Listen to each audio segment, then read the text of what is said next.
Hello and welcome back to the Dash to the Draft podcast brought to you by ArmchairAllAmericans.com. I'm your host, Matt Martinez, joined with me once again with my co-hosts Grant Baker and Rob Paul. What's up, guys? Not much. Nothing. All right. So tonight what we're going to be doing is continuing our positional rankings. We're going to be covering linebackers and safeties as well as the NFC East. So let's just go ahead and jump right in and get started. Grant, do you want to go ahead and start us off with your top 5 linebackers? I would love to start us off with my top 5 linebackers.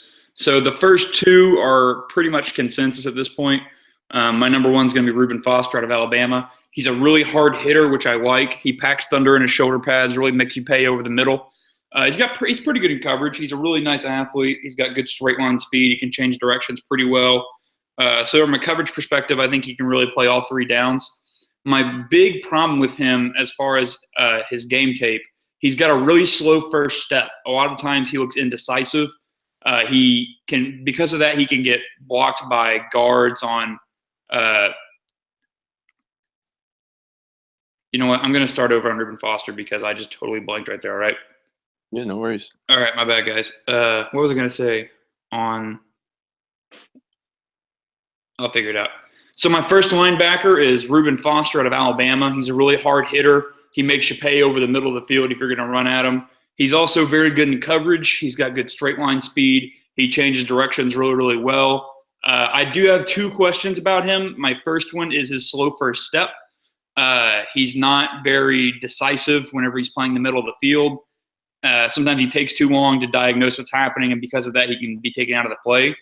The other thing is the system that he plays in. He played for Alabama, who arguably had the greatest front 4 of all time last year playing in front of him. So he really doesn't have to deal with blockers very much. His teammates kind of eat blocks all around him and allow him to do work. So I'm kind of worried about what happens whenever he goes into a team that's not that much more talented than their opponent. And then he does have the character issues stemming from the combine, but I really don't think that's a big deal. He's still a 3-down linebacker and the clear-cut number 1 in this draft. My second is going to be Hassan Reddick from Temple. Really, really versatile. He played everything from safety to defensive end in high school and college. Mainly defensive end in college. He's going to shift to linebacker at the pro level just because he's so good in coverage. He's got really quick feet, really quick hips, changes direction really well. He can cover running backs. I don't know if he can cover tight ends because he's a little small, but he can play zone coverage for you. Not very good against the run. He'll need to play weak side, but that's what most of the guys coming out this year are like. And then third, I've got Jabril Peppers out of Michigan, and I'm going to put him as a linebacker. He's pretty much the exact same size as Telvin Smith out of Jacksonville, and I see him playing a similar role.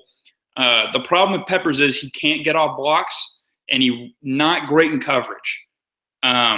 Specifically, he's not good at covering wide receivers and tight ends. I think he can cover running backs out of the backfield. He's not an absolute liability. His main role is going to be to run around the field and make plays. I call it run and chase linebackers. So you want them to stay free by having other guys eat blocks around them and letting them make plays sideline to sideline. Fourth, I've got Jared Davis out of Florida, really a primary coverage backer. He's not a run stopper. He really can't get off blocks. He's pretty skinny, but like I said, he can cover, and in today's NFL, that's what you want these guys to be able to do. Fifth, I've got Zach Cunningham out of Vanderbilt. Now, Cunningham's an interesting guy. He's a much more conventional linebacker than other guys. He's pretty good at getting off blocks. He's good against the run. He's a good athlete, and I think he can play all 3 linebacker positions, strong side, weak side, or Mike. However, he's not great in coverage. He doesn't have very good change of direction, very good hips. He doesn't have very much gap discipline. He tends to shoot the first gap that he sees. Sometimes that lets him make stops in the backfield, but a lot of times that leads to missed plays. And his tackling wasn't that good. He tends to kind of grab guys and sling them around rather than hitting them and wrapping them up and taking them down. So a little worried about that. He's got NFL length and height, but he needs to add weight if he's going to be a really good linebacker in the NFL. Yeah, Zach Cunningham is actually one of the more lesser known of the polarizing players in this draft class that I've seen and read about, is that he's got a lot of tackles in college. Oh, he single-handedly won games for Vanderbilt last year. Like he would have 20 tackle games where he'd force a fumble. The game against Georgia, he made a critical 4th and 1 stop on Nick Chubb to win the game. So like he would have, he put up monster production, but his tackling technique's not very good. Yeah, I mean that's the biggest thing is his technique, and at this point in his career, is that you think that can be fixed at the NFL level? I mean, that's the main reason he's fifth on my list and not third or fourth. It can, yeah, but that is worrying that a guy who's played that long and it was that productive with a very good defensive coach in Derek Mason. It's kind of worrying that he hasn't developed good tackling technique yet, and he's skinny too, so that could be an issue. Yeah. All right. Who is your sleeper? My sleeper is going to be Connor Harris out of a school called Lindenwood. It's a Division II school. He's small. He's only 5'11". His hands are about 9 inches, 30-inch arms, really small and stubby. But he works so hard. A lot of guys, he's going to get compared to guys like Scooby Wright and Tyler Matakevich that maybe haven't done as much in the NFL. But I think he's going to make a roster in the NFL. I think he's going to be very good in special teams. He's very, very instinctive. He's got a really good nose for the ball. Excuse me. I saw someone compare him to Chris Borland, actually, who, not for his early retirement, would have been a very, very good player in San Francisco. So I think he's someone that can maybe as like a 5th or 6th round pick come in and make a team as an inside linebacker. Lindenwood sounds like it should be from Lord of the Rings. And, okay, who did you particularly like watching? Reuben Foster, just because he hits people. He thumps them. He lets them know who hit him, and he's good in coverage. So Reuben Foster's fun to watch. Okay, Rob, let's go ahead. And who are your top 5 linebackers? So, number 1, I have Reuben Foster as well from Alabama. He's the best linebacker prospect I've seen since Patrick Willis. He's an unbelievable athlete for a linebacker. He's a heavy hit stick hitter. He's just always cranking guys. He was dominant in coverage for a college linebacker. Sometimes he over-pursues or missteps. And there are questions about his knowledge of the actual X's and O's of football. But he can do everything at a high level, cover, stop the run, and rush the passer. And he could play any linebacker spot in any defense, but his best spot would be weak side in a 4-3. Number 2, I have Hassan Reddick from Temple. So he played on the edge at Temple, and he's about 6'1", 237. He's too small to play on the edge in the NFL. And he's been transitioning to off-ball linebacker, but he blew up the Senior Bowl as an off-ball linebacker there, and he was the best in coverage, coming up against the run and rushing the passer as an off-ball linebacker. He's ideal for a 4-3 weak side and his flash natural ability in coverage, despite not being in coverage much in college. And he could play inside linebacker in a 3-4, and the edge experience will help him as an off-ball blitzer. Number 3, I have Zach Cunningham from Vanderbilt. He's big at 6'4" and athletic. I think he's a great fit for today's game, just the size and athleticism. He's a good run stopper, but the athleticism doesn't seem to translate to his coverage ability. And I think a lot of that is poor technique, and he needs to be coached up. And like Grant said, he played for Derek Mason at Vandy, and that's one of the best defensive minds in college football. So there's a question there. He missed a few tackles because he always comes in high and hard. He could play 4-3 Will or Mike in the NFL. Number 4, I have Jabril Peppers from Michigan. Is he versatile or is he positionless is the big question. His ball skills are another question. He only had 1 interception at Michigan on a tip pass. His instincts are average at best, but he comes up and he hits. He's a very good athlete if he's playing linebacker, and he's a good athlete in general as a safety. He'll find somewhere to make an impact in the NFL, whether it be a nickel linebacker, a weak side linebacker, or a box safety. He's a first-round talent. It just he needs to be put in the right situation. Number 5, I have Draw Davis from Florida. He's got good instincts, good size. He's not dynamic, but he's a plug-and-play type player. He's very good versus the pass, and he's a great leader. Ideal for a 4-3 inside linebacker, 4-3 Mike. 3-4 inside linebacker or 4-3 Mike spot. And that's my 5. Okay, yeah, you guys are pretty high on Jabril Peppers. I just don't see it.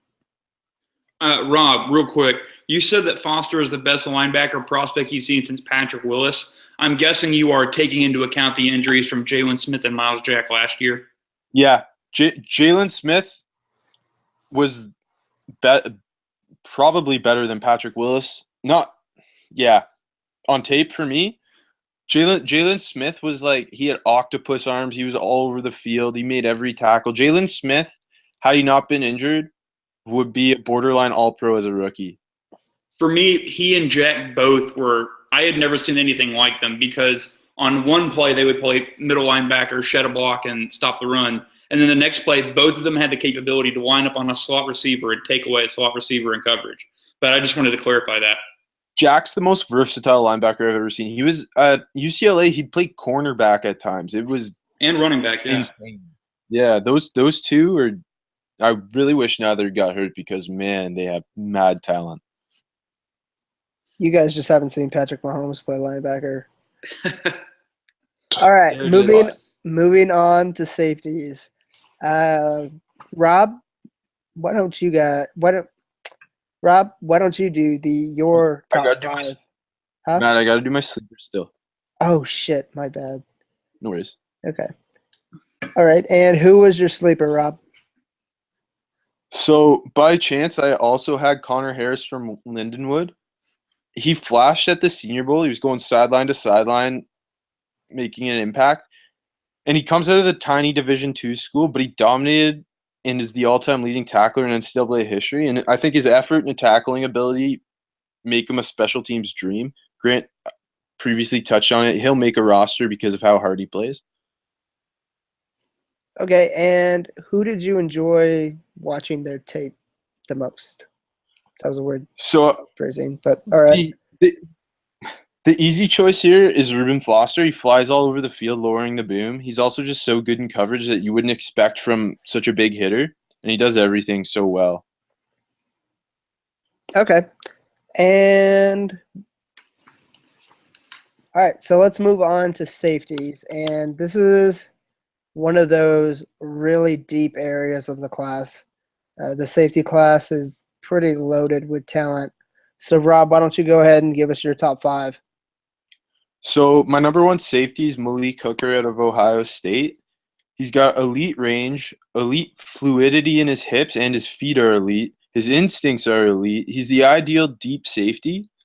He's got great ball skills, and he lacks physicality. He doesn't necessarily make plays versus the run, but he's a better tackler than people make him out to be. He's not horrible. There's something to build around there, and he's the best free safety prospect I've seen in a while. He's a dream to watch play deep safety. Number two, I have Jamal Adams out of LSU. He's a physical monster. He hits with force. He's an elite box safety. He's a great leader. At times, he can get lost in coverage, but he's a really good athlete for a strong safety. And he's the best strong safety prospect I've seen in a while. Those two are both, you could put 1 and 2. They're just both top 10 talents at safety. Then number three, I have Budda Baker out of Washington. And he's only 5'10", 180 pounds, but he does everything extremely well. And he's a really physical tackler. He'll come up and he'll hit you and throw his body on the line despite being so undersized. I think ideally he plays a nickel role, but he could play free safety. He's got really nice feet, and he's a good athlete. And he reminds me of Tyrann Mathieu of the Cardinals in just the physicality and the athleticism put in this small body, and he just does anything he can. Number four, I have Obi Melifonwu out of UConn. His fluidity is insane for a 6'4" safety, and he plays with enough physicality to come up versus the run. He's not a big hitter, but he's a solid form tackler. He had a great Senior Bowl week. He lacks range as a deep safety, though. He'll misstep, and his athleticism saved him a lot at UConn because he'll misstep, but he's such a freak athlete. He put himself back into position, but that's not going to fly in the NFL. His athleticism is off the charts for a safety of his size, and he's very, very raw, but he could become an ideal tight end cover guy. And then number 5, I have Desmond King out of Iowa. Desmond King was a cornerback at Iowa, but he lacks the speed to be an NFL corner. But he's got really, really good instincts. He's got a great understanding of the game, and free safety will be his best position. He's quite physical, which helps make up for his lack of athleticism, and I think he could be a solid NFL starter at free safety. And your first 4 guys are all kind of projected to go into that first round. So that's what I'm talking about when I said that this was a really deep class. Is the first 4 guys are, day 1 prospects, and Desmond King is a day 2, and there's a lot more of them. I really like Budda Baker. I think Budda Baker is what people want Jabril Peppers to be. So. That's a really good way of putting it. Rob and I, by the way, guys, Rob and I just participated in a mock draft. We each gave our own mock draft in an article together. You can find that at armchairallamericans.com. It'll be on the site. So highly recommend you check that out. But in our mock, I actually had Budda Baker going to the Steelers, even though they have Sean Davis at safety. Just because I'm not going to say he reminds me of Troy Polamalu, because that'd be unfair to Budda. But the things that he does on a field, Rob talked about how he reminds him of Tyrann Mathieu or a guy like Malcolm Jenkins in Philadelphia. He does that, playing deep safety, hitting people, making plays, forcing turnovers, lining up at slot corner and covering people in slot corner. He's really impressive. Yeah, and actually I commented that he'd fit in really well in Pittsburgh. He would kind of play that big nickel role, and then that would allow Sean Davis to kind of move down to the box where he is pretty effective. All right, so moving on, Grant. Oh, wait, no. Rob. So moving on, Rob, who is your sleeper? So I have John Johnson from Boston College. I think he's got the skill set to be used as a high free safety, but he doesn't add much against the run. He's nice and fluid, and he has the potential to actually play cornerback. He'd be a big corner. He's 6'1". I think he's a good developmental safety for around round 4, maybe round 5. Okay. And who did you enjoy watching the most? Malik Hooker, just because he's such a ball hawk. He has the range that I've never seen from a safety. The only safety who I've seen play with this kind of range was Ed Reed when he was on the Ravens. And he just makes constant wild plays in coverage, and it's very fun. Yeah, he's really impressive going moving sideline to sideline in the back end. All right, so let's move on. Grant, let's hear your top 5. Right. So my number 1 is actually going to be Jamal Adams. I have been a massive fan of Malik Hooker since the draft prospect began. But the more I watch tape on him, the more I think about how they'll adjust to the NFL. I've got Adams ahead of Hooker just by a nose. And the reason I did that, Jamal Adams is probably the best leader in this draft. If you ask any scout, any of his teammates or coaches at LSU, they'll tell you he has A+ character, A+ leadership. He's the kind of guy that goes into a huddle and changes the dynamic of that team.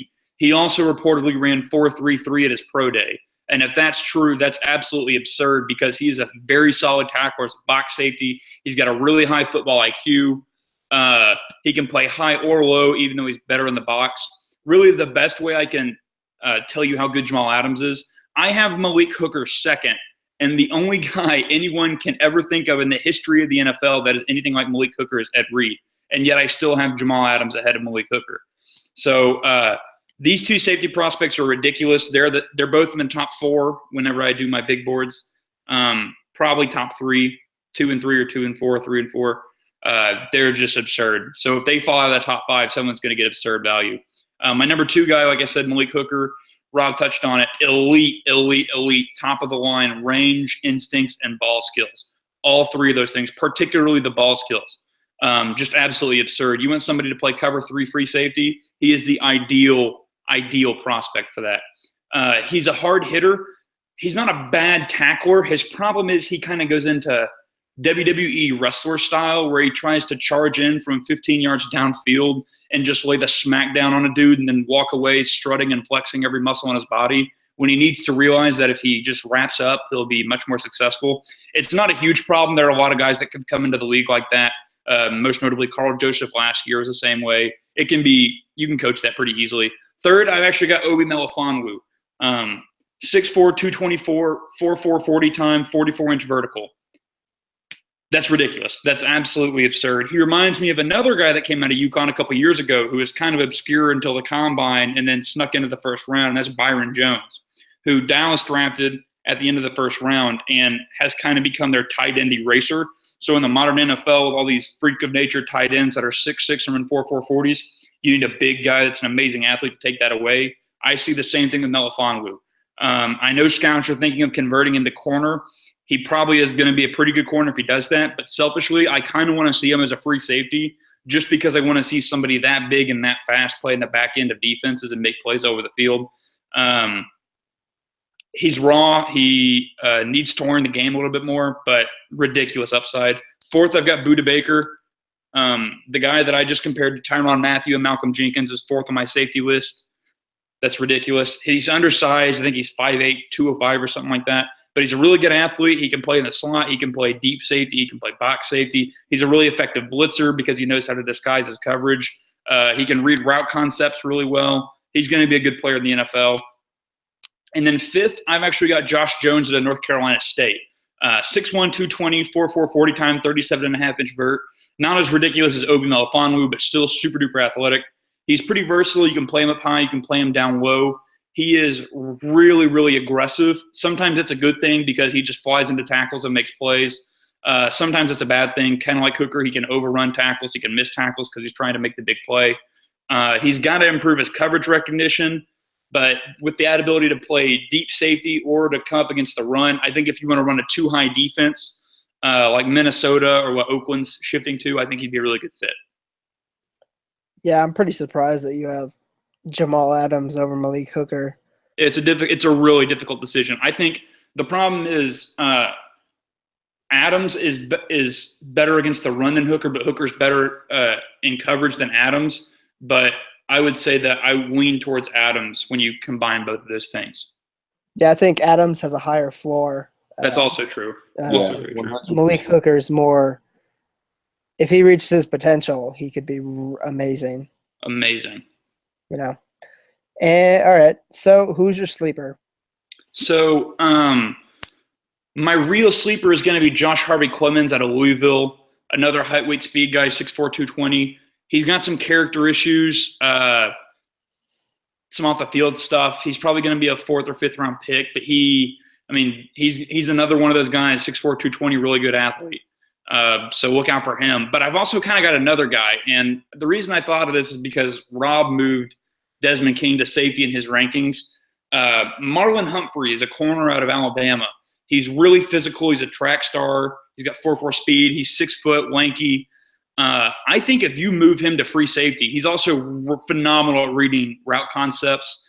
He's a really good zone player. I think him as a free safety has like all pro levels of potential. I mean, it's impossible to tell because he never played free safety in college. But if you have the guts to move him from corner to free safety, I think he could pay big dividends for you. Wow, that's the first time I've heard that. I really like that idea. Yeah, it's scary. Like I said, I think he's going to be a really good corner. He's either my 2nd or 3rd ranked corner right now. He's going to be really good in zone, especially because he's got some speed. His speed on tape isn't great, so he's got some questions from that. But his physicality, his tackling, his intelligence. I mean, I think he'd be a phenomenal safety. It's a guess, but I would love to see him play safety. Okay, so real quick, give us who you liked watching best, and then I have another question along those same lines for you guys. I mean, take your pick. They were all very entertaining. I'm going to go with Hooker, though. He made a couple of plays that you only see once every couple of years. He's a generational playmaker. Okay. My question for you guys is Tease Tabor, who we might have a talk about him next week when we cover cornerbacks. Maybe. Maybe. Becoming more unlikely by the day.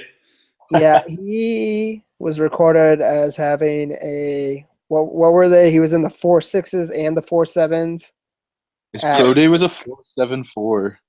yeah, so he recorded he was in the 4.6s at the combine, and then he did worse somehow at his pro day. Do you guys I think think he he was suffering from a hamstring injury his pro day, from what I've understood, or at least that's what I've heard. But it's hard to maybe? tell. But I mean, his speed is just. Do you guys think he could make the move to free safety? No, No. he's not a willing tackler. You can't play safety if you're not willing to tackle anybody. His corner partner, Quincy Wilson, probably could. Okay, That's more interesting. But yeah, I can't say Tabor's going to be a good corner when he's not willing to tackle. No. That's the reason I first thought of Humphrey as a safety, is because he was such a good tackler. Yeah. Agree. So okay, I mean, Tabor is a strictly zone corner for me that, because of poor attitude and underwhelming athleticism, is dropping like a stone. all right. Just an idea I had. All right, so moving on to our third to last division before the draft, the NFC East.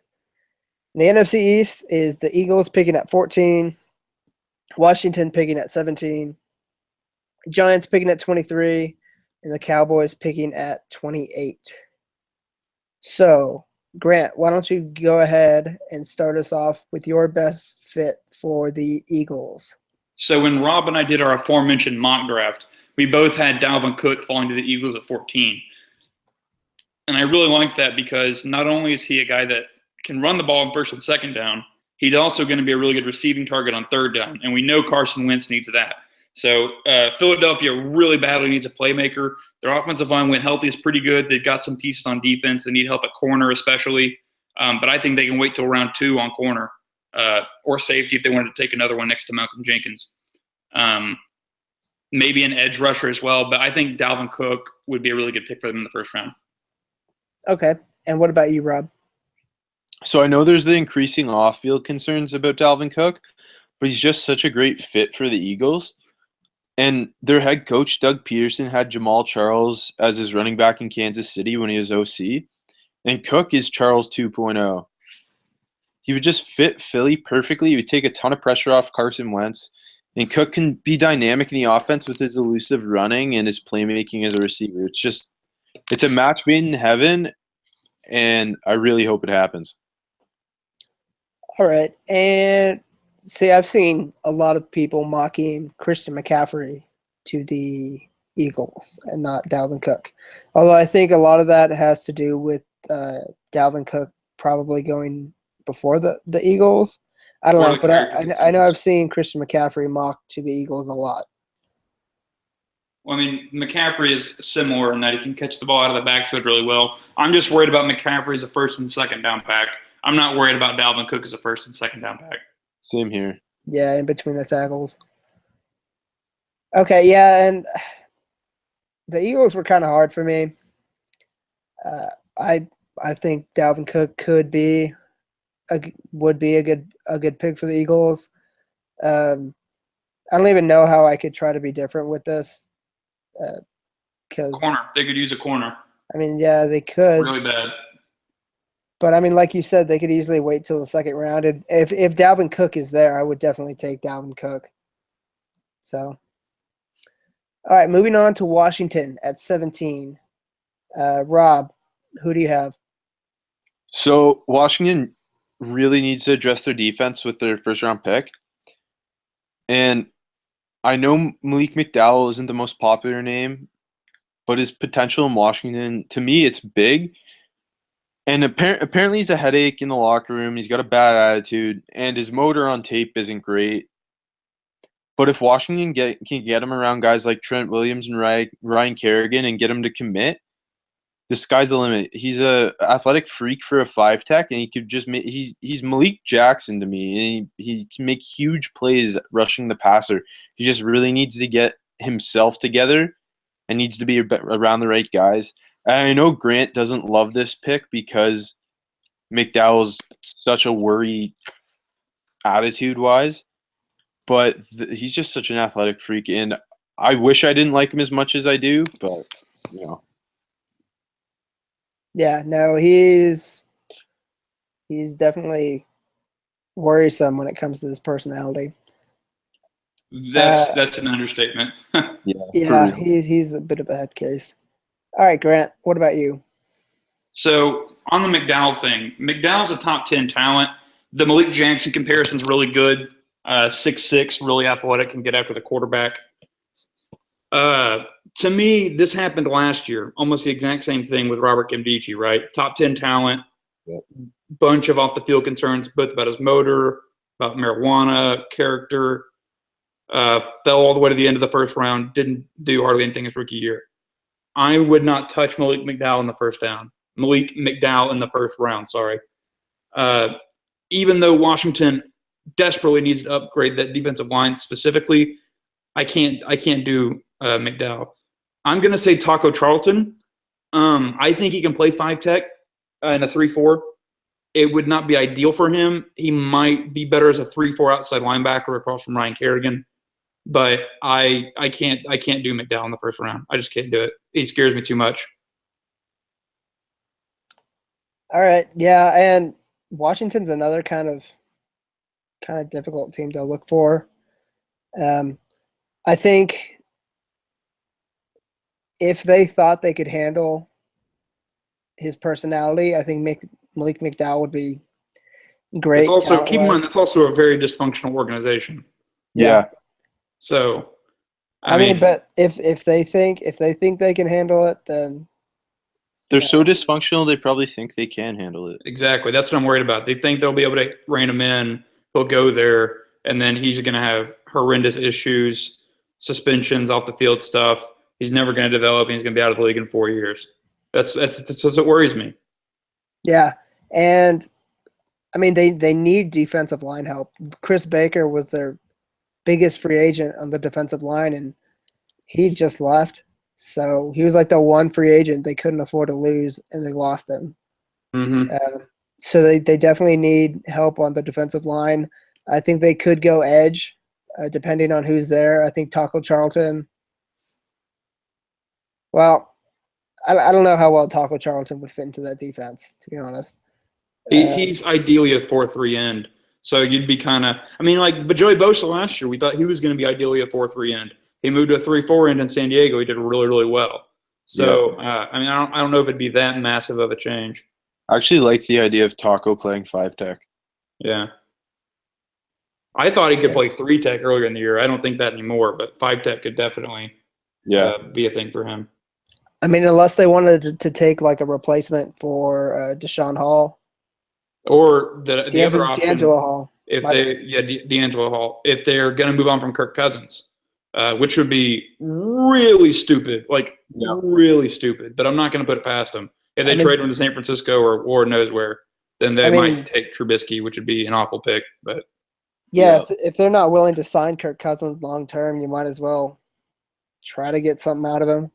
I don't know. Like we've been saying, they're pretty dysfunctional at the moment. So, moving on to the Giants. Grant, you want to go ahead and start us off? Sure thing. The Giants have the worst starting offensive tackles in football. Well, they're up there. Tampa's up there as well, and a couple other teams. But Eric Flowers, if my numbers are correct, gave up 78 quarterback pressures by himself last year. God. 78. That's like 5 a game. That's ridiculous. I know that's not ideal. He was drafted 2 years ago in 2014 when he was 20 years old. He has had offensive line coaches change every single year of his life. He's got the athletic tools, but he gave 78 pressures last year. The worst thing is the right tackle is probably worse than he is, Bobby Hart. So I think Rob and I both had Ramsick in our mock draft earlier. Ramsick, Garrett Bowles also, if he's there, I think they'd like him as a guy that can move his feet and protect Eli Manning. They've got the defense. They've got some weapons. I mean, they'd like to upgrade running back. I think Paul Perkins is good, but I know they'd like to have another one back there. They've got, like I said, they have receivers. They really need to improve those offensive tackles if they want to go to the Super Bowl. If they fix their offensive tackles, they are a Super Bowl contender, if not like one of the favorites. for me. Okay. And what about you, Rob? Yeah, so I agree. They have so many problems at offensive tackle. And if Ryan Ramczyk's on the board, he's such a perfect plug-and-play right tackle for them. He's solid in all aspects of the game. He looks like a 10-year starter on the right side. And he'd just be such a great pick to stabilize their O-line. But I could see them, if David Njoku slides, they have no tight ends worth a cent. So I could see them ignoring the offensive line, picking him, and he'd be a good fit there. And he's such a great playmaker. But ideally, they address the offensive line with Ramczyk. Yeah, I think Ramczyk or Bowles would be good fits in New York. I also have written down, could they be a potential dark horse team for a quarterback? Yeah, I mean, this is Manning's, 15th year? Yeah, Eli Manning's pretty old and he's pretty not good anymore. He So throws a lot of picks. yeah, I Still mean, turns the ball over too much for me. And Yeah, he broke his injury streak last year too, so his injury-free streak, I should say. They apparently think Geno Smith could be a future starter. So That's funny. That's hilarious. That's Yeah. hilarious. Is he But going to go to the New York Islanders next and try to be a starter there? but I think if any team is going to surprise us in 2 weeks by picking a quarterback, I think that team would be the Giants. Otherwise, like, I really like. I mean, honestly, I know we mention him in every single video. It'd be a good spot for Mahomes because, I mean, when you think of Eli Manning, he's got a really strong arm. He can make plays outside the pocket, right? With the receivers they have, Odell Beckham, I mean, he can go deep. You want a guy that's got the golden cannon for a right arm? You want him to develop for 2 years? Go for it. And besides, he can move pretty well inside and outside of the pocket. So whenever edge rushers are on him in 3 steps, you might be able to avoid them. Before we go down a rabbit hole, Patrick Mahomes would be a good fit at every team, at every position. So, but like I was saying, I do really like David Njoku as well, or even Evan Ingram. Although I think at 23, that'd be pretty high. So any one of those guys I could see going. My problem with Njoku is he's a developmental prospect, and the Giants have a team that's built to win right now. They just need tackles.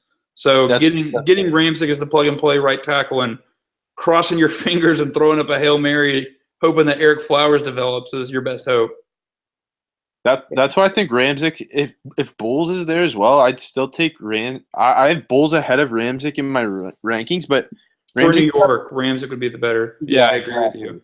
I definitely agree with you on that. All right, so moving on to the final team in the NFC East, the Dallas Cowboys. Rob, why don't you go ahead and give us your pick? All right, so the Cowboys should really either go defensive back or edge rusher with this pick. Thankfully, both groups are rich with talent, and a high-end player could slide to them. It sounds like they're really interested in Takk McKinley from UCLA. I've seen a handful of reports saying that's the guy they want.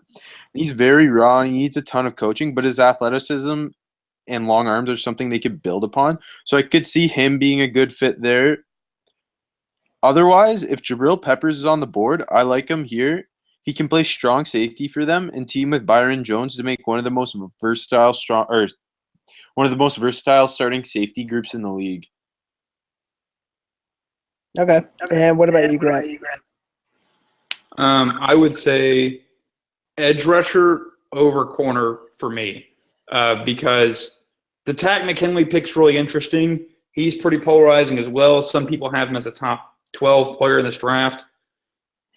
For me, I am very worried about his work ethic. Very worried about his work ethic. I've mentioned this before. I'm worried he's the next Deion Jordan. I really am. So I think if Charles Harris or Tim Williams was there, I would take him over Takk McKinley because Tim Williams as a pure pass rusher is incredible, and that's what they need, just a pure pass rusher who can get after the quarterback. Charles Harris is way more developed than McKinley is, even though he doesn't have the arm length and the explosiveness. If they wanted to go corner, they could. There's a ton of options. If they wanted the taller guys with the ability to press, you go with Kevin King or Quincy Wilson. If you wanted a smaller guy that was quicker, could play in the slot, you got Tre'Davious White, you got Chidobe Awuzie, who I'm really big on. But I think edge rusher over corner right now. Yeah, and I agree with you guys. I think edge rusher is a pretty big need. Especially, did you guys see that picture of DeMarcus Lawrence? No. No. No, there was like a picture of DeMarcus Lawrence, and it looks like he's gained a lot of weight. That's not good. Not in a good way. Well, maybe Randy Gregory could borrow some of that weight because Gregory's thin as hell. Yeah, and Randy Gregory is a different story in his own right. Mm-hmm. So, But- yeah, they could definitely use another pass rusher, like a Charles Harris. It's going to be terrible when Tim Williams doesn't go in the first round. And, I like Takk McKinley, but Tim Williams is so much better. He is. There are the off-field questions, though. He does Yeah. have the red flags. Apparently, there's the marijuana question. There was an incident that happened this summer and then he is a little undersized. He's really wiry. So I think he's 244, but he looks like he could add 15, 20 more pounds, which is terrifying. And he also needs to commit to the run. But as a pure pass rusher, as far as polish, explosiveness, and tools, I can argue right now that Tim Williams is the best pure pass rusher in this draft, even above Myles Garrett, because Garrett doesn't have the same hand usage and technical refinement Williams has. Tim Williams has the nastiest spin move I have ever seen out of a pro prospect. He literally knocks over offensive tackles with a spin move, and I didn't even think that was possible. He's going to be the steal of the second round if he can keep it together off the field. Well, like Noah Spence was last year. Yeah, that's true. Yeah, I thought Noah Spence should have gone in the first. He's going to break out this year too, guys, by the way. He had a good year last year, but year 2 for edge rushers is when they really go big, so look out for that. Yeah, no, it'll be fun to watch. All right, so that's it. That is our show, I think. All right, so I think that's going to do it for our show, guys. Real quick, I'd be remiss if I didn't acknowledge the passing of Dan Rooney, the owner and the chairman of the Pittsburgh Steelers. He was a great human being and one of the kind of founding members of the modern day NFL. So rest in peace, Mr. Rooney. Another thing is you already plugged it in, Grant. You and Rob did a fantastic job on your side-by-side mock draft post that you have. It's up there on the site, so be sure to check out that and all the rest of our content on armchairallamericans.com. Also, be sure to check out our other podcast, The Armchair Express, and be sure to follow Armchair All Americans on Twitter at AC All Americans, as well as Armchair NFL at Armchair NFL. So be sure to join us next week on Dash to the Draft podcast. See ya.